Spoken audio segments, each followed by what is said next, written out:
Ako po si Chef Annie. Handa nyo na inyong kape at samahan nyo paggawa ng pandesal at iba pa.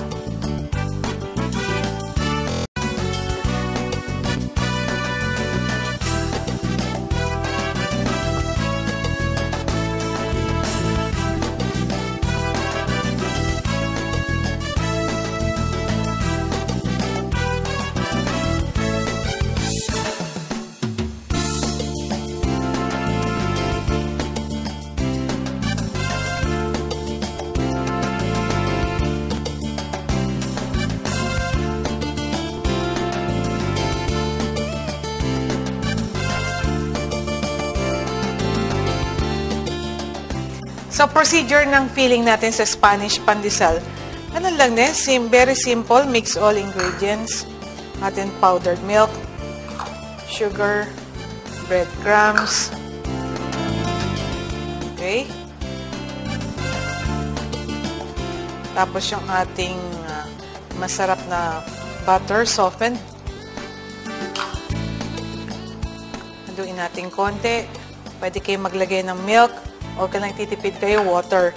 Pero syempre, mas masarap kung Magnolia fresh milk ang ginamit nyo.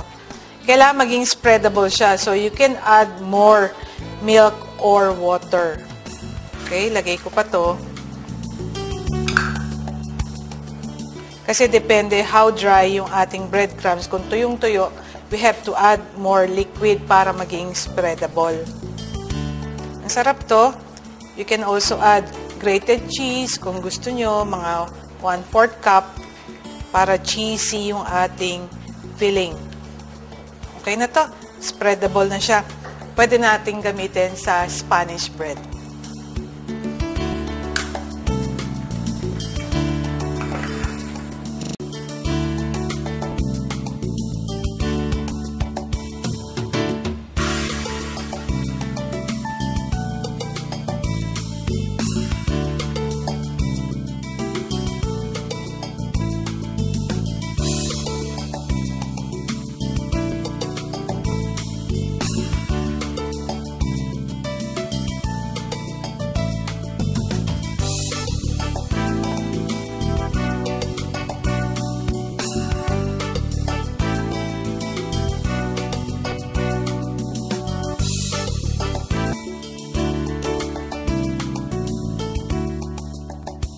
Procedure natin, just mix all ingredients. Yung yeast natin, we're using instant yeast. Instant as in hindi nyo na itatabi for 15 to 20 minutes. As in, shoot nyo lang lahat.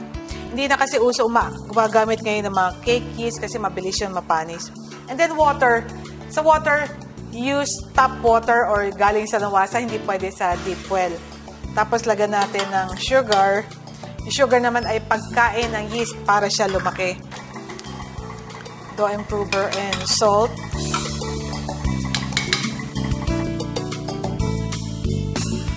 Okay, tapos alagay ko na yung aking flour.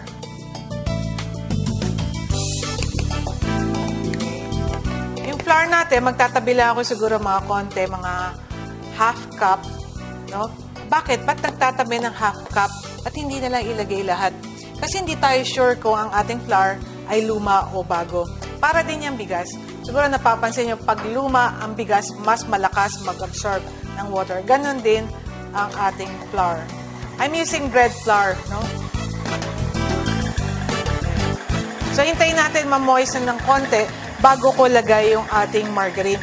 You can also use shortening if you like. Sabihin nyo, kailangan ko ba ng mixer? Di ba pwedeng mano-mano? Pwede. Mamaya tuturo ko sa inyo pag need. Pero para sa akin, ang suggestion ko sa inyo, gumamit kayo ng makina. Kasi to may spare part ang kamay natin, wala. So, pag nasira yung kamay, so paano na? Hindi mo pwede palitan. So, dagdagan ko pa ng konti pang flour.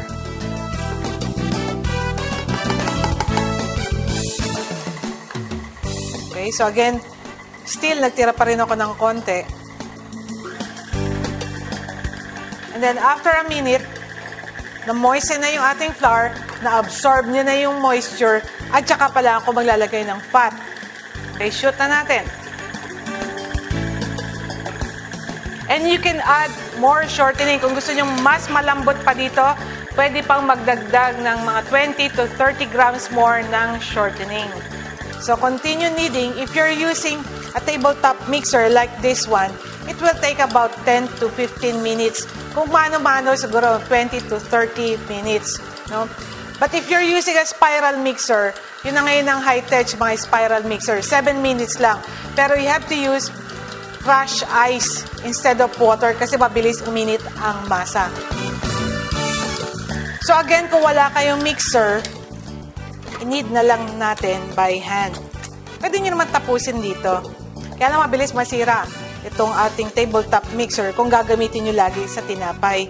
Kasi talagang mas maganda sa kanya, puro cakes lang. Anyway, exercise naman to. Ako ang magmamasa. Papakita ko sa inyo kung gaano ako kamacho. So, lagyan na natin ng flour.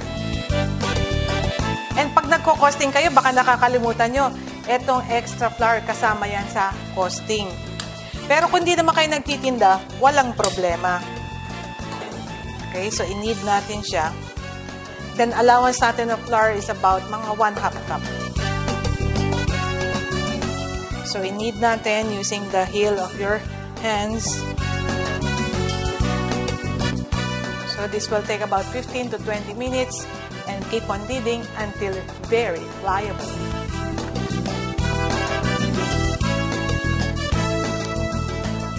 So, ayan, makinis na siya and pliable. So, lagyan natin sa mixing bowl and let rest for 1 hour.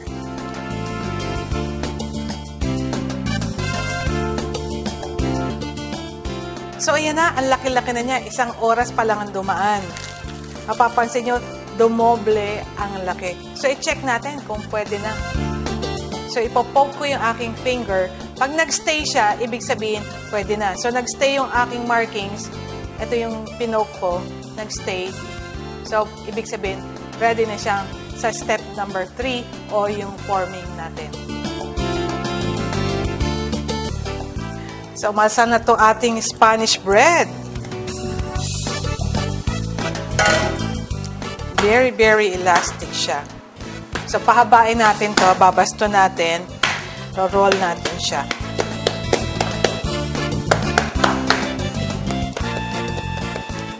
Parang minamasahe. Shiatsu.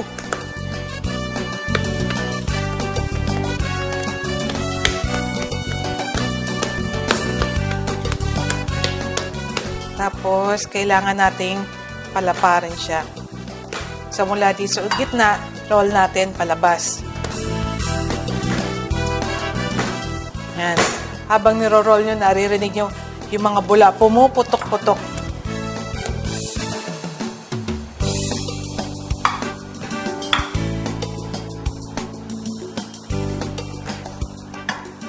So, approximately mga 7 to 8 inches long yung ating dough.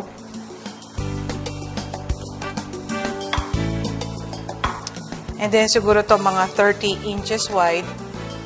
Hindi naman nyo kailangan i-follow yung sukat, no? More or less, pwede na yung hindi naman tayo kailangan masyadong mahigpit doon sa sizes. Tapos, cut natin ng triangular shapes. Pwede din kayong gawa ng maliliit. Masana sa lugar nyo, maraming bata. Hindi sila makaka-afford na tigpa 5 pesos o kaya mga 6 pesos. Kailangan siguro piso-piso or 2 piso lang. Ito yung ating filling na ginawa kanina. Lagyan natin.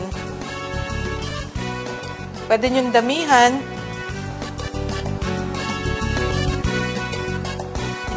Sana kung nagbabayad naman sila ng mahal or nakapwesto o gusto medyo gumawa ng medyo mahal na Spanish bread. Kung ayaw nyo itong filling na to, pwede kayong gumamit ng hotdog or kahit mga cheese sticks. Ayan. Tapos, roll lang natin.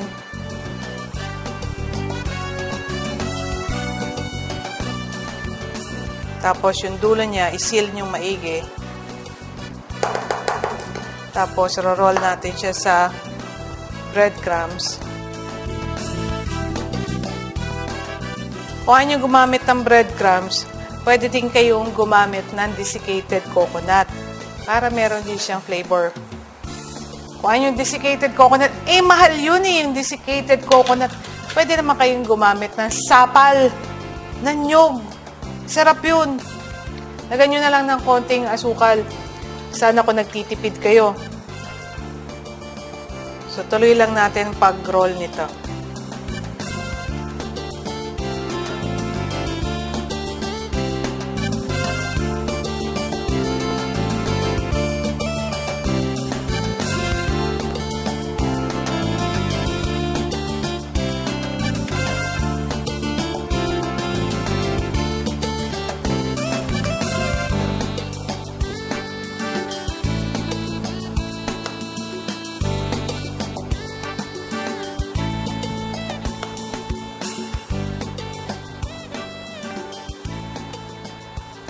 Kung nagtataka kayo, ba't yung ibang Spanish bread may yellow? Actually, food coloring lang yun.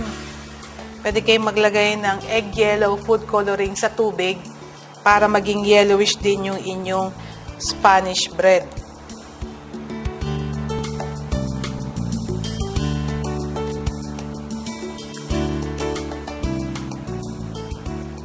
O kaya, katuwaan, gawa kayo isang malaking Spanish bread, tapos slice nyo na lang. Nakakatuwa yun.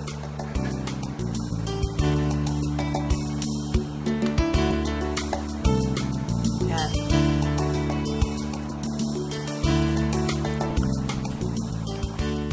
May natira pang konti. Tingnan natin, gawa tayo miniature. Hindi na mukhang Spanish bread. Ito na lang merienda ko. Anyway, nagre-reduce naman ako. Okay? So, step number 4, palsahin natin. Yung iba, gusto 3 oras. Pwede din ako malaking-malaki na yun at saka dikit-dikit na. Ang lalaki na niya, no? Nakakatuwa. Bake na natin.